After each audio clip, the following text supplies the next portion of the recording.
Imagine you're the captain of a ship, and within 4 days, 3 of your senior officers have jumped overboard to swim towards a rival vessel captained by Nigel Farage. You'd probably call an emergency meeting, wouldn't you? Well, that's exactly what Kemi Badenoch did this week, summoning her remaining 117 Conservative MPs to an emergency 1922 committee meeting after the party hemorrhaged 3 big names to Reform UK in less than a week. Jenrick, Rosindell and Andrea Jenkyns all decided the Conservative ship wasn't sailing in the right direction and swam for Reform's shores. Badenoch's response, a rousing speech about positivity, hope and aspiration, whilst simultaneously accusing the defectors of personal ambition and telling remaining MPs that anyone who wants to leave can sod off. Nothing says united party quite like an emergency meeting to stop the mass exodus. Quick favour, if you're loving this Conservative chaos, hit that subscribe button and smash the bell icon. Over 94% of you haven't yet. It's free, takes 2 seconds, and helps us keep tracking Westminster's most entertaining implosions. Cheers if you did. Now back to Kemi's crisis management. So let's set the scene for this emergency gathering, because the optics are genuinely remarkable. The Conservative Party, which won an 80-seat majority just over 5 years ago under Boris Johnson, is now down to 117 MPs and watching senior figures defect to Reform at an alarming rate. Within 4 days, Badenoch lost Jenrick, her shadow Justice Secretary and one of the most prominent voices on the party's right wing, and Rosindell, a stalwart Brexiteer MP who'd been with the Conservatives for decades. Andrea Jenkyns, another prominent right-winger, also jumped ship to Reform.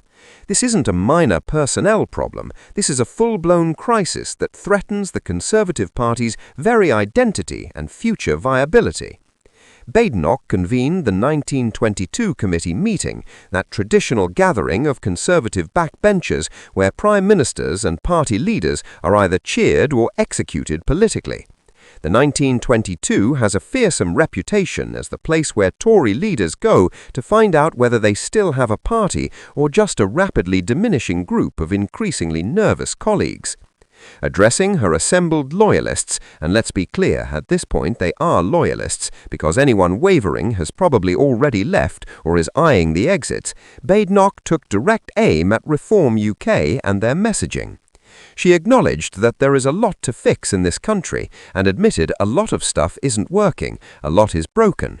That's quite the confession from someone who until recently was a minister in the Conservative government that broke many of those things. But then she pivoted to her key message: the whole country isn't broken beyond repair. That's her counter to Reform's core narrative that Britain is fundamentally broken and needs radical change. Badenoch is positioning the Conservatives as the party of realistic optimism versus Reform's doom and gloom pessimism. It's not a bad political strategy, except for the minor problem that many voters rather agree with Reform's assessment that things are indeed comprehensively broken. We need to show hope, aspiration, and that we can fix problems, Badenoch declared. We are brave enough to take tough decisions, and we are competent enough to deliver.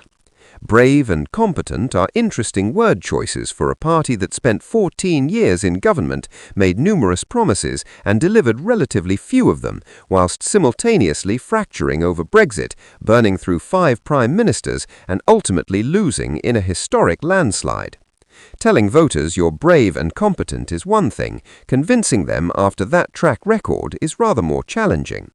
But here's where Badenoch's rhetoric gets really interesting. Where Reform is negative about our country, we will be fueled by positivity, she insisted. That's the battle line she's drawing. Reform says Britain is broken. The Conservatives say Britain can be fixed.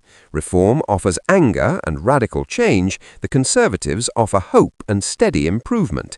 It's optimism versus pessimism, aspiration versus frustration. The problem is that in politics, as in life, sometimes pessimism is just realism that hasn't been sugar-coated.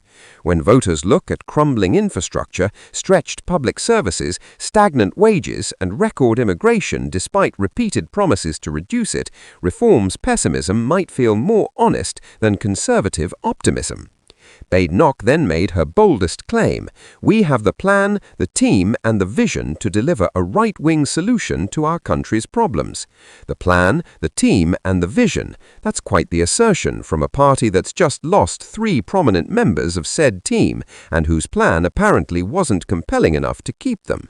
It's like a football manager saying, "We've got the squad to win the league," right after 3 of your best players transferred to a rival club. The confidence is admirable, but the evidence suggests otherwise. Now, let's talk about Badenoch's response to Nigel Farage's claim that the centre-right is uniting behind reform.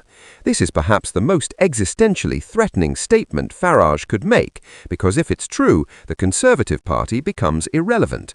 Badenoch's counter was emphatic: "We are not moving leftwards, we are the party of the right, and will always be a party of the right."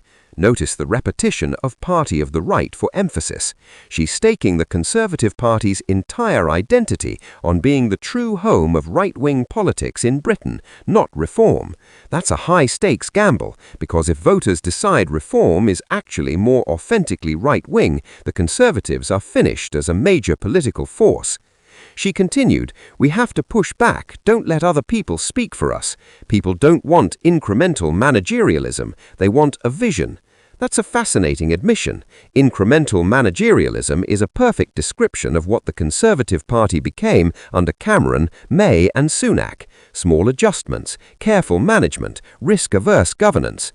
Badenoch is acknowledging that approach failed and promising something different. But here's the question: if people want vision rather than incremental managerialism, and reform is offering radical change, whilst the Conservatives offer steady optimism, who's actually providing the vision voters want?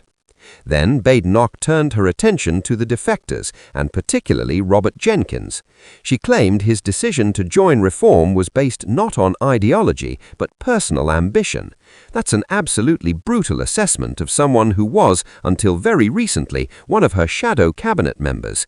It's also quite difficult to square with the known facts. Jenkyns resigned from Rishi Sunak's government over the ECHR issue, made leaving the ECHR the centerpiece of his leadership campaign, and has consistently positioned himself as a conviction politician on immigration and sovereignty. To dismiss all that as personal ambition is either naive or deliberately dishonest. Badenoch clarified that we want to win, but only for the right reasons. The question is, what are we winning for? That's the story we want to tell.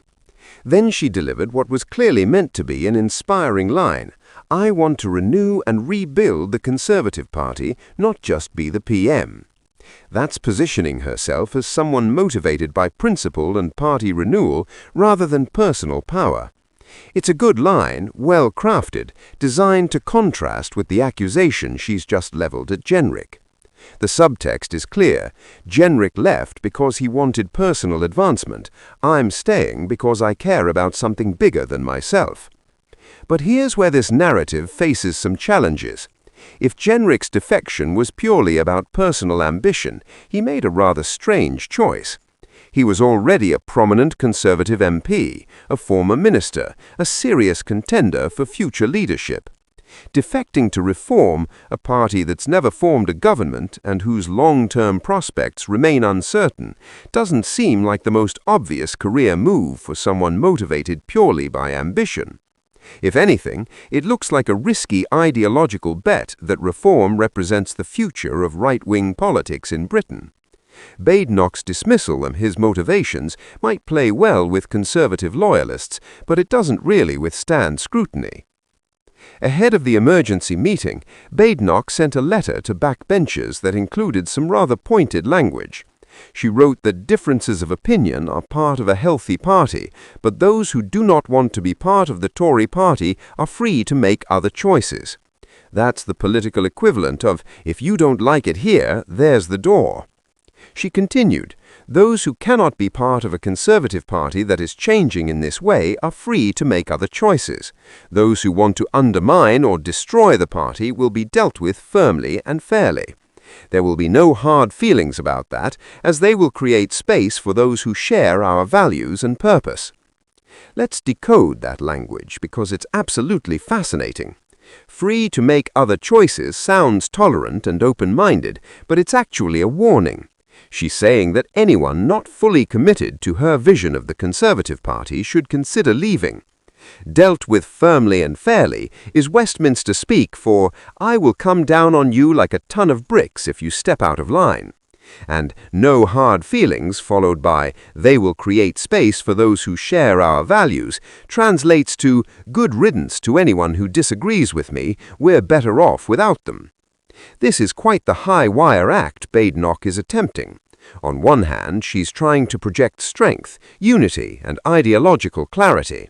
She's drawing clear battle lines with Reform, insisting the Conservatives are the true party of the right, and telling wavering MPs to get on board or get out. On the other hand, she's presiding over a party that's hemorrhaging prominent members, losing the battle for the right-wing vote, and struggling to articulate what it actually stands for, beyond being as negative as Reform. The claim that Reform is negative about our country, whilst the Conservatives will be fueled by positivity, is politically clever but strategically risky. Yes, positivity and hope are generally more appealing than doom and gloom.